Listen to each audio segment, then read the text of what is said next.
एक दिन गोविंद स्वामी से ठाकुर जी बोले, ए गोविंदा, हाँ छुपन छुपाई खेलेंगे चलो।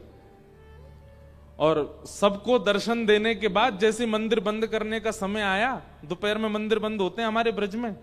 एक बात आपसे हम स्पष्ट कर दें, ये दोपहर में 12-1 बजे जो मंदिर बंद होते हैं ना ब्रज में, और उसके बाद ये 4 बजे जो खुलते, इसके बीच का जो समय है, उस समय वृंदावन में किसी एकांत स्थान को ढूंढिएगा जहां सघन वन हो, जहां खूब सारे वृक्ष वल्लरियां लगी हो। अब तो वन है ही नहीं वृंदावन में, ठाकुर जी कहीं दूर ही जाते होंगे रास करवे। उस समय आप वृंदावन के किसी बीथिन में, वृंदावन के किसी वन उपवन में डोलिए और वहां भजन कीजिए। ठाकुर जी उस समय पर वन में ही होते हैं, इसीलिए मंदिर बंद। ठाकुर जी सोते नहीं है दोपहर में, 12 बजे से 4 बजे तक मंदिर बंद इसलिए नहीं होते कि ठाकुर जी सो रहे, नहीं, ठाकुर जी गैया चरावे गए वन में, वन में ही मिलेंगे आपको। या फिर गोविंद स्वामी जैसे, गोविंद दास जैसे किसी भक्त के साथ लीला करने गए ठाकुर जी, इसलिए सारे मंदिरों के कपाट बंद होते हैं दोपहर में।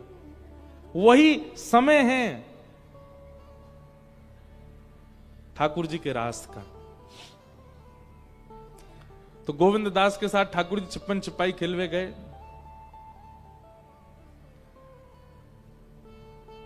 पहली बारी गोविंदा की आई।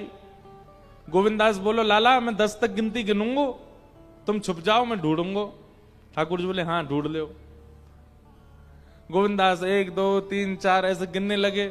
ठाकुर जी दौड़े, इधर उधर दौड़ करके दूर एक कदम्ब वृक्ष था, उसके ऊपर चढ़ गए। अब गोविंद दास की 10 गिनती पूरी भई तो उन्होंने बोला, आ रहा हूं लाला, छुप जाओ। लेकिन गोविंद दास इतने चतुर, उनको पता है ठाकुर जी ने आज गुलाब का इत्र लगाया है, तो ठाकुर जी जहां जहां स्पर्श करते भागे होंगे वहीं से सुगंधी आ रही है। सूंघते हुए गोविंद दास जा रहे हैं। दूसरी बात, ठाकुर जी के चरणों में कुमकुम है, ठाकुर जी जहां जहां चरण रखते हैं वहां वहां कुमकुम छिड़क जाता है। चलते चलते गोविंदास देख भी ले रहे हैं कहां कहां से कुमकुम छिड़क रहा है। इत्र की सुगंधी सूंघते सूंघते गोविंदास पहुंच गए, कदम वृक्ष के नीचे जाके खड़े हुए। जैसे देखा ठाकुर जी अपने सब पीतांबरी आदि समेट करके चुपचाप ऊपर बैठे थे। गोविंदास बोले, पकड़ लियो। ठाकुर जी उतर के नीचे आए, बोले, ये बात अच्छी ना है, तू नेक में ही पकड़ ले हमें। बोले, बात मत बनाओ, जाओ चलो 10 तक गिनती गिनो, मैं छुपूंगा, ढूंढो। बहुत सुंदर लीला है। ठाकुर जी गए। अब ठाकुर जी ने 10 तक गिनती करी, 1 2 3 4, गोविंदास छिप गए जाकर के। ठाकुर जी आए ढूंढवे। अब गोविंद दास ना तो इत्र लगाते, ना उनके चरणों में से कुमकुम निकले। इतने गहरे वन में ऊपर वृक्ष पर जाके बैठ गए गोविंद दास। ठाकुर जी ढूंढते ढूंढते नैका देर ढूंढे ठाकुर जी। ठाकुर जी बोले, ये और विचित्र बात, अब या को ढूंढो जन, कहां चलोगे। ठाकुर जी ने मन में विचार किया, या बैठो रहने दो, मैं जाके सो जाऊं। और ठाकुर जी दौड़ के गए मंदिर में, जाके सो गए। अपने बिस्तर पर पौड़ गए प्रेम से। अब यहां गोविंद दास ऊपर वृक्ष पर बैठे हैं, मन में सोच रहे हैं ठाकुर जी आ रहे होंगे, अभी तक तो आए नहीं। सो गोविंद दास क्या कर रहे हैं, अपने आप को थोड़ा थोड़ा नीचे उतार रहे हैं कि मैं दिख जाऊं ठाकुर जी को। इतनी देर हो गई अभी तक आए नहीं। नेक उतरे पूरे ही उतर आए। और जहां ठाकुर जी खड़े होके गिनती कर वहीं पहुंच गए। बोले, कहां है ठाकुर जी, पकड़ लियो, मैं जे खड़ो। लेकिन वहां ठाकुर जी तो है ही नहीं। इतने में शाम का समय हुआ, घंटे घड़ियाल बजे मंदिर के। गोविंद दास बोले, ये घंटे घड़ियाल बज रहे हैं मंदिर में, ठाकुर जी मंदिर पहुंच गए। अच्छा, मोकू यहां बैठो छोड़, स्वयं जाए के और वहां सोए गए हो कमरा में, याकू बताऊं मैं अभी। गोविंद दास जैसे गए मंदिर के बाहर खड़े होकर के देखी तो अंदर श्रीनाथ जी प्रेम से खड़े हैं, मंद मंद मुस्कुरा रहे हैं। ठाकुर जी ने नेक नजर ऊपर करके जैसे ही गोविंद दास को देखा, ठाकुर जी डर गए। बोले, अब जे मुझे मारेगो या अकेलो छोड़ के आएगो मैं। गोविंद दास बोले, दाव दे आयो भाज कमार, कवई तो निकसे को भार, ऐसी दूंगो मार। ठाकुर जी डरने लगे। गुसाई जी बोले जय जय कहा भयो? बोले गोविंदा मुंह मारे गो या भगा दो यहां ते। गुसाई जी ने जैसे ये बात सुनी नेत्र सजल हो गए। ठाकुर जी आप कितना प्रेम करते हैं, आप कितना स्नेह करते हैं, आप उनके साथ खेलने चले जाते हो। त्रिलोकीनाथ, तीनों लोकों का भार जिनके सिर पर है, वो इतने इतने सहज हैं, इतने सरल हैं कि सारे काम छोड़। यहां व्यक्ति महाराज ब्याह हो जाए, 2 बालक हो जाए, तो उस पर इतना समय नहीं होता कि वो रोटी खा ले। ठाकुर जी तीनों लोक, और केवल मानवों की चिंता नहीं है उनको, जलचर, थलचर, वायुचर, सबकी चिंता है ठाकुर जी को, सबको देखना है ठाकुर जी को। उसके बाद 33 कोटि देवता, सूर्य चंद्र, ना जाने कौन कौन से नक्षत्र, सब ठाकुर जी के वश में। इतनी व्यस्तता होने के बाद भी वो प्रेमियों के लिए समय निकालकर उनके साथ खेलते हैं, नृत्य करते हैं, उनके घर जाके खा लेते हैं, उनके पास सो जाते हैं। इसी को कहते हैं रास, इसको कहते हैं रास। हमारे ठाकुर जी आए नहीं अभी तक, हमारे लिए अभी प्रायोरिटी निकाली नहीं है ठाकुर जी ने। सोचो बंधुओं, आपको कितना प्रेम देना पड़ेगा, तब जाकर के ठाकुर जी आपके लिए समय निकालेंगे।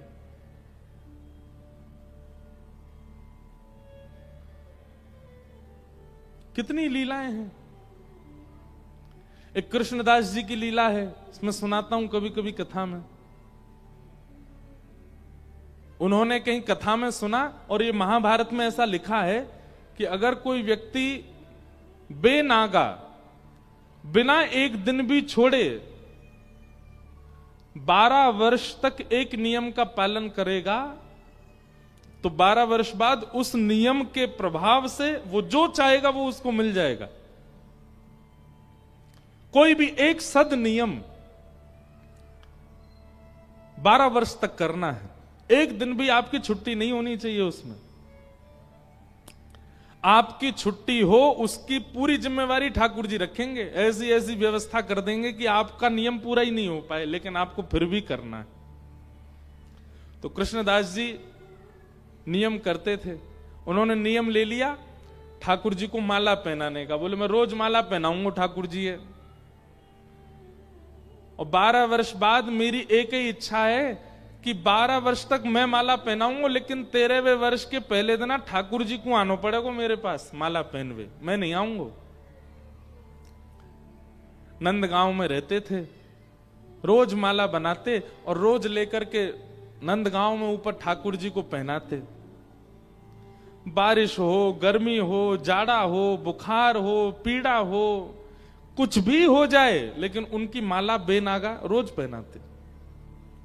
और माला पहनाने के बाद ठाकुर जी के कान में बोलते, लाला इतने दिना और रह गए, इतने महीना और रह गए, इतने वर्ष और रह गए।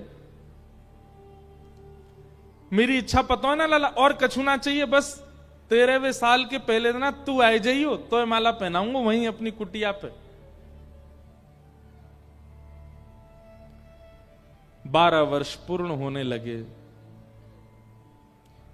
अंतिम दिन था 12वें वर्ष का, और श्री कृष्णदास जी बेचारे रोते रोते जा रहे हैं। बोले मेरी सेवा पूरी है गई, आज 12 वर्ष को नियम पूरा है गयो मेरो।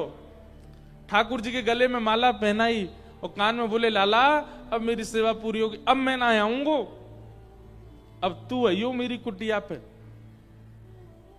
तेरे काज 56 भोग बना के रखूंगो, खीर बना के रखूंगो, मिष्ठान बनाऊंगो, पूड़ी बनाऊंगो, पराठे बनाऊंगो, लाला जो तू कहेगो सब पवाऊंगो। और मुंह कछु नहीं चाहिए, ना इंद्र को वैभव, ना यम की भूमि, कुछ नहीं चाहिए। केवल लाला मेरे घर आ जाए और मैं अपने हाथन से माला पहनाता हूं बस। 12 वर्ष तक बेनागा प्रत्येक दिन माला ठाकुर जी को पहनाई। 13वां वर्ष प्रारंभ हुआ, रात भर सोए नहीं, 56 भोग बनाए अपनी कुटिया में, सुंदर माला बना करके रखी। एक बहुत सुंदर पद है, मुझे याद आया अभी। पूरा घर तैयार करके श्री कृष्णदास जी उस मार्ग पे बैठ गए जिस मार्ग से ठाकुर जी को आना है, जो नंद भवन तक जाता है। उस मार्ग पे बैठ के पलक भी नहीं झपका रहे हैं अपनी, अपलक नेत्रों से बस मार्ग को देख रहे हैं। जरा सी हवा चलती है, कोई पत्ता हिलता है, तुरंत विचलित हो जाते हैं। जय जय आगे लाला आगे होगो। कृष्णदास आज सुबह से बैठे हैं उसी मार्ग में जिस मार्ग से नंद भवन से ठाकुर जी आएंगे। पलक भी नहीं झपका रहे हैं, अपनी आंख खोल करके बैठे हैं। बोले मैं वो क्षण, ऐसा ना हो कि मैं पलक झपकूं और उसी क्षण ठाकुर जी आ रहे हूं, वो क्षण में बिसराना नहीं चाहता, मैं छोड़ना नहीं चाहता। सुबह से दोपहर हो गई, ठाकुर जी नहीं आए। दोपहर से शाम हो गई, ठाकुर जी नहीं आए। शाम से रात हो गई, ठाकुर जी नहीं आए। रात से जब अर्धरात्रि हो गई तब तक भी कृष्णदास जी बैठे रहे। आ रहो होगो लाला, अभी व्यस्त होगो, यशोदा मैया ने पकड़ लियो होगो, नंद बाबा ने। आज से ज्यादा 100-150 साल पुरानी घटना है ये, नंदगांव की।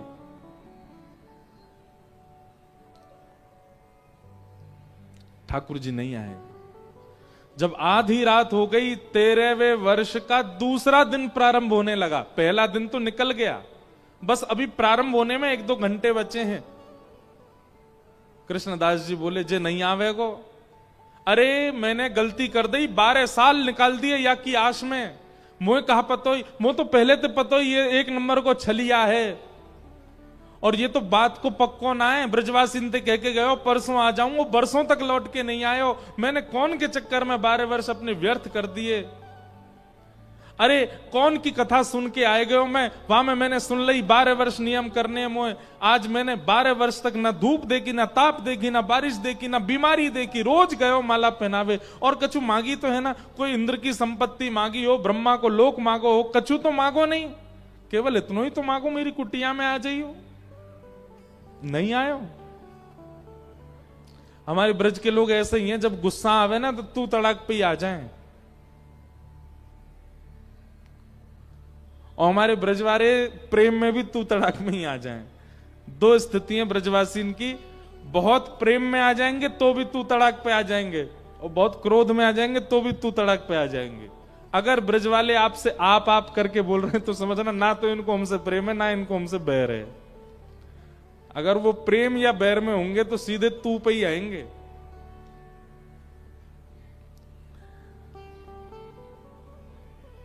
कृष्णदास जी बोले अब ना रहूंगा यहां पे, अब एक क्षण भी ना रुकूंगा यहां पे। अपने सबरे बोरिया बिस्तर बांधे, जितना 56 भोग बनाया था ठाकुर जी के लिए वो सब भी डलिया में एक जगह भर लिया, सबकी पोटली बनाई, पूरी कुटिया को उजाड़ दिया अपनी को क्रोध में, और सब सामान लेकर के निकल पड़े। कहां? बोले 12 साल नंदगाम में रह लियो, नहीं आयो छलिया, अब अंतिम श्वास तक बरसाने में रहूंगा, किशोरी जी के पास रहूंगा।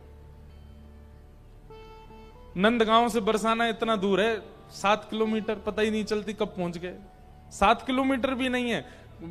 कई लीलाओं में तो ऐसा आता है कि किशोरी जी अटारी पे चढ़ करके नंदगांव में ये देख लेती हैं लाला क्या कर रहे हैं। ठाकुर जी गौचारण कर रहे हैं, ठाकुर जी को यशोदा मैया कहा कर, पूरे दिन किशोरी जी ऐसी बैठी रहे सज धज के, वहीं से नंदगांव में देखती रहे, पास ही है दोनों। कृष्णदास जी जैसे बरसाने जाने लगे, इतने में ही सामने से गैयान को झुंड, अनेक गैया और बड़ी बड़ी गैया सब आ रही हैं चलती भाई। अब मार्ग पूरा गैयान ते भरो हुए, और कृष्णदास जी कोने खड़े है गए, प्रतीक्षा करने लगे सब गैया चली जाएं तो मैं आगे जाऊं। चलते चलते चलते चलते महाराज घंटे बीत गए, लेकिन गैयान को वो काफिलो खत्म नहीं भयो। कृष्णदास जी बोले भैया जी इतनी गैया मैंने जीवन में पहली बार देखी, कहां से आ रही हैं सबरी। इतने में ही अपने कंधा पे एक लाठी टांगे और उन पे दोनों हाथ टांगो, ऐसे चल तो भयो एक ग्वारिया हरो मदमस्त चाल में, ऊंची ऊंची धोती पहन रखी, पामन में कड़ूला पहन रखे हैं, गले में एक मोती की माला पहन रखी है, और सिर पे बढ़िया ऐसे घुमावदार पाग पहन रखी है। पीरो पीरो चंदन यहां तक लगा रखो है और चल तो भयो बढ़िया गुनगुना तो भयो कछु आ रो एक ग्वारिया। कृष्णदास जी ने कही ओ भैया ओ ग्वारिया के इतकुआ। ग्वारिया गयो कहा बात है बाबा? बोले भैया ही कौन की गैया है? इतनी गैया मैं कब तक खड़ा हूं यहां पे, जो पूरी ना है रही। अरे बाबा जी नंद भवन गैया है, 9 लाख गैया है, खड़े खड़े 2 दिन निकल जाएंगे तो मैं तो पूरी ना होंगी, इतनी गैया है। कृष्णदास जी बोले भैया मैं तो भूखों मरो, पूरा दिन है क्यों कछु खायो ना पियो, पूरे दिन प्रतीक्षा करते रहो। अब ये गैया और आ गई है सामने, अब मैं तो यहीं बैठ रहा हूं, यहीं बैठ के भोजन पा रहा हूं, फिर तब तक गैया चली जाएंगी, फिर जाऊंगा बरसाने। ग्वारिया बोले बाबा कछु खावे को तो मऊआ खवाए दो। कृष्णदास जी बोले बैठ जा, तू बैठ जा। और वो ग्वारिया सामने बैठ गया, यहाँ कृष्णदास बैठ गए, पोटली खोली, बढ़िया डलिया निकाली, ले भैया उठा के तू भी पातो रहे। बाबा मेरे हाथ में गोबर बहुत लग रहा है, एक बार स्वयं पालो फिर दूसरी बार मुंह वो पवाए दे करो। कृष्णदास जी बोले हम्बे है तो तू नंदगाम कोई ना, ऐसे ही तेरो स्वामी है, वानु जीवन भर सेवा करवाई है, ऐसी तुम सब नंदगाम बारे जाते जाते हो चैन ते जान थोड़ी दोगे। अब वो सेवा कराए लोग आ जाएंगे तो कुआ मुंह खोल अपनो। ग्वारिया ने मुंह खोल लियो। अब कृष्णदास जी एक बार पामे और फिर अपने ही हाथ से वाकू पवा रहे हैं। पाते पाते ग्वारिया के नेत्रन से आंसू आने लगे। कृष्णदास जी बोले भैया रो काई करो, का भयो? बोले बाबा मैं यूं सोच रहा हूं 12 साल ते एक दिन ऐसा नहीं निकलो कि मैंने माला आपके हाथ की नहीं पहनी हो, पर आज पूरा दिना निकल गयो मैंने माला नहीं पहनी सुबह से। जैसे ही कृष्णदास जी ने सुनी माला नहीं पहनी, हाथ पकड़ लियो, कौन है तू, अपना रूप दिखा।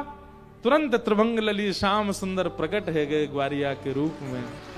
और बाबा तो बोले देख बाबा अपनो वचन निभायो मैंने, अभी 12वें वर्ष को अंतिम दिना पूरो नहीं भयो, 13वें वर्ष को पहले दिना अभी पूरो नहीं भयो, मैं आ गयो तेरे पास। अब मत कहियो कि मैंने नियम पूरा, ला चल माला पहना दे। कृष्णदास जी के नेत्र लाल पड़ गए, मुख ताम्र वर्ण का हो गया। ठाकुर जी बोले बाबा एक बाबा गुस्सा का कर रहा है, अब आ तो गो तेरे सामने, अब मुझ गोद में बैठा ले, मुझ प्रेम कर ले और तू जो चाहे वो पवा दे, जैसे चाहे जो चाहे कर ले। कृष्णदास जी बोले मैं सब समझ रहा हूं, तू काई को आयो है। बोले 12 वर्ष नंदगाम में रहो कभी नहीं आयो, लेकिन बरसाने की तरफ मुख कहा कियो कि प्रकट है वो सामने, अब ना रहूंगा यहां पे। और अपने सब पोटली ओटली उठा के सीधे भागे बरसाने। ठाकुर जी पीछे पीछे दौड़े, अरे बाबा रुक जा, मैं आ तो गयो। बोलना है किशोरी जी की तरफ मुख कियो तो तू प्रकट है गयो, किशोरी जी के चरणन में रहूंगा तो तू रोज हाजिरी लगावे आवे, वो मही में ले करूंगा तो ते। और सुन लाला, ठाकुर जी बोले कहा, बोले आज तक मेरो नाम कृष्णदास, आज मैं अपना नाम बदल रहा हूं, अब मेरा नाम है राधा दास, अब मैं वही बन के रहूंगा, अब मैं ही रहूंगा। और श्री कृष्णदास जी राधा दास बन गए और श्री जी के चरणन में जाकर के आनंद से विराजे। ये है रास। ये क्या है? रास। हमारे साथ नहीं होता। हम तो सुबह बत्ती घुमाई दई, अगरबत्ती घुमाई दई, भोग लगा दियो, चना चनौरी को पाले ही चले गए, रात में आकर के वही भोग लगा के सो गए। आजकल बस थोड़ी बहुत नाम जप में थोड़ी रुचि बन गई है, थोड़ी कथा वथा सुन लेते हैं, इसके अलावा कुछ नहीं। हमारी इच्छा ही नहीं है कि हमारे ठाकुर हमारे संग रास करें, तो वो भी क्यों करेंगे? आज ही विचार करो कि ठाकुर जी बहुत दिन है गए, लड्डू गोपाल बने, यूं ही रहे हो हमेशा, अब ने हमारी सेवा को फल हमें दो। का फल चाहिए? वैकुंठ नहीं चाहिए, स्वर्ग नहीं चाहिए, अब फल ये चाहिए कि आप सहज है कि हमसे बात करो, हमारे साथ घूमो, हमारे संग चलो। कोई और को नहीं दिखने चाहिए, कोई और को पता नहीं चले, पर अब हमारे संग रास करो। कथा सुनवे को, नाम जप करवे को, भक्ति मार्ग में चलवे को, यही फल हमें चाहिए कि जब तक हमारे प्राण हैं तन में, हमें रास को अनुभव हो ठाकुर जी के साथ। तो रास का मतलब क्या है? परमात्मा की सहजता को रास कहते हैं। अभी परमात्मा कैसे हैं? अभी परमात्मा सहज नहीं है, असहज हैं। ये देखो पहले दिन आते आज 7वें दिन ऐसे ही खड़े हैं, न को परिवर्तन नहीं आयो इनमें। क्यों? ये असहज है। और प्रेम का यही स्वरूप है कि वो असहज व्यक्ति को सहज बना देता है। प्रेम, ठाकुर जी हैं तो बहुत सहज, उनका चित्त, उनका स्वभाव बहुत सहज है, पर हम आप सब लोगों की भावना को वो देखना चाह रहे हैं। अगर वो प्रेम युक्त होगी तो ठाकुर जी सहज बनने को तो तैयार बैठे हैं, आप सहज बनाओ उनको। इसी को कहते हैं रास, ठाकुर जी की सहजता। ब्रज की गोपियां, ये ब्रज की गोपियां कौन है? ये सामान्य स्त्रियां नहीं है। श्रुति रूपा, रुचि रूपा, स्मृति रूपा सब गोपियां हैं। ये सब गोपियां ठाकुर जी को प्राप्त करना चाहती हैं। ये दंडकारण्य वन के संत हैं, जो रामावतार में संत दंडक वन में बैठ करके राम दर्शन की उपासना कर रहे थे, वही सब संत ही द्वापर में गोपी बनकर के आए हैं। इन सब गोपियों को ठाकुर जी के जन्म से ही पता है कि ये पर ब्रह्म है, ये परमात्मा है।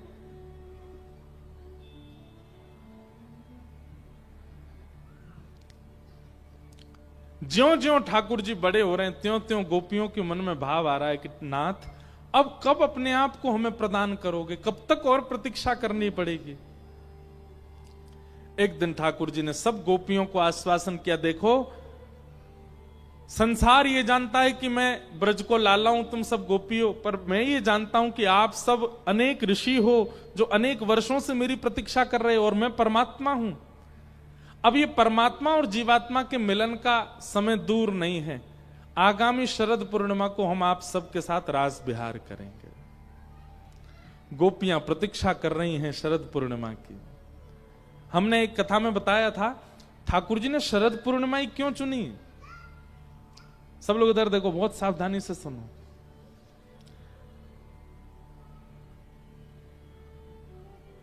जनकपुर के पुष्प वाटिका में राम जी ने सीता जी को पहली बार जो देखा था, वो तिथि भी शरद पूर्णिमा ही थी। वो तिथि भी शरद पूर्णिमा ही थी। और उस दिन अभी राम कथा में ऐसा वर्णन आता है कि जब राम जी पुष्प वाटिका में घूम रहे थे तो कुछ सखियों ने, सीता जी की सखियों ने दूर से राम जी को देखा, और राम जी को देखते ही वो तो भाव विह्वल हो गई, दौड़ी दौड़ी सीता जी के पास गई, बोले एक गौर है एक श्याम, गौर श्याम दो भाई विचरण कर रहे हैं, इतने सुंदर हैं। गौर वाले तो सुंदर हैं, पर श्याम वर्ण के तो इतने सुंदर हैं कि उनको देख करके बस यूं लग रहा हो कहा न्योछावर कर दे इन पे। हे सियाजू, उनके दर्शन को चलो। तो यहां से पुष्प बीनती भाई सीता जी आ रही हैं, सामने से राम जी आ रहे हैं।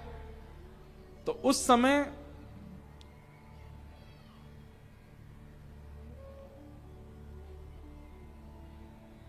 सीता जी ने जैसे ही राम जी को देखा, राम जी ने सीता जी को देखा, दोनों ने एक दूसरे का वर्ण कर लिया। लेकिन उस समय जितनी सखियां सीता जी के साथ में पुष्प वाटिका में थी, वो सब भी राम जी को प्रियतम भाव से वर्ण करना चाह रही हैं। पर राम जी बोले भैया हम मर्यादा पुरुषोत्तम हैं, एक पत्नी व्रती रहेंगे, और ये इतनी सारी सब सखियां जो हैं हमको घूर रही हैं, ये कैसे संभव होगा पूर्ण।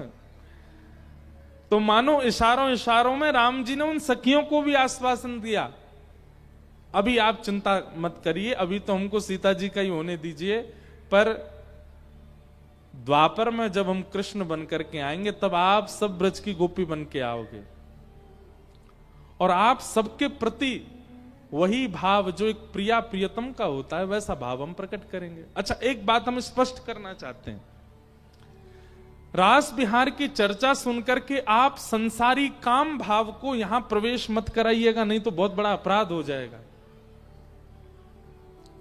हमारे ठाकुर जी की लीला, हमारे ठाकुर जी का स्वरूप, हमारे किशोरी जी का स्वरूप, इनको देखने के बाद भैया कौन के गोपाल जी हैं दोनों, इनको व्यवस्थित कर लो, इनको रास बिहारी है तो रेगो यहां पे। जय हो। वो तो भीतर ही आ गए, अब बाहर कैसे जाएंगे? अद्भुत है। क्या बता रहा था मैम? अरे मैया फंस गो।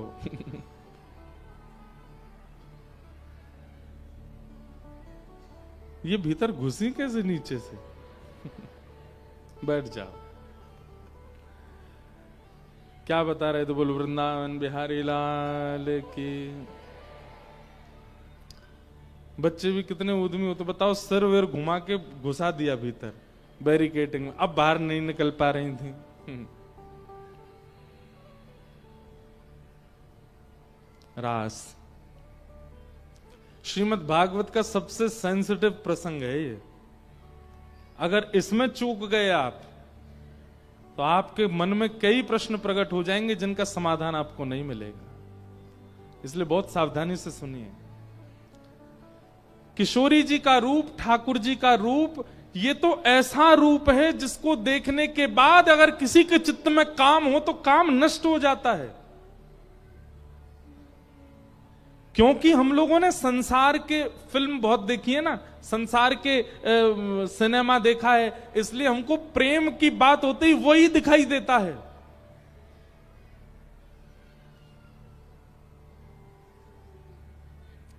हमारे स्वामी श्री हरदास जी महाराज की परंपरा का एक बहुत सुंदर पद है, शायद स्वामी जी का ही पद है।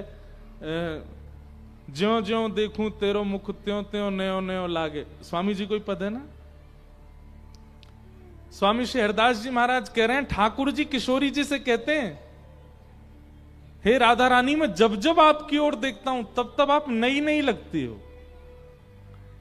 संसार का प्रेम ऐसा नहीं होता। अपने बगल वाले को देखो आप लोग, वो जैसा दिख रहा है हर पलक झपकने पर वो पुराना सा होता चला जाएगा। ये संसार का स्वरूप है। पर किशोरी ठाकुर जी का प्रेम कैसा है, ठाकुर जी के प्रति प्रेम कैसा है? ज्यों ज्यों नेत्रों की पलकें झपकाओगे त्यों त्यों ठाकुर जी नए होते चले जाते हैं, त्यों त्यों और सुंदर दिखने लग जाते हैं। ये प्रेम है।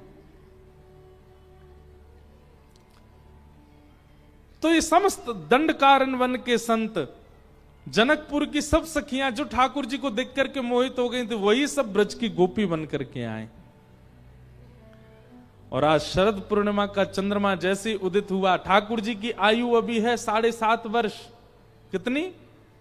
7.5 वर्ष। 7.5 वर्ष के बालक को देखो कितना बड़ा सा होता है। उनके प्रति 40 वर्ष की, 80 वर्ष की, 150 वर्ष की गोपियां प्रियतम मानती हैं 7.5 वर्ष के लाला को। उनको ऐसे देखती हैं ये हमारे प्रियतम। ये कैसे संभव हो सकता है? ये काम होगा तो संभव नहीं है। काम में तो आयु प्रधान होती है। प्रेम में ये स्वच्छंद प्रेम है, जहां छोटे से श्री कृष्ण में प्रियतम दिखाई दे रहे हैं। क्योंकि ये जानती हैं गोपियां कि सामान्य नहीं है।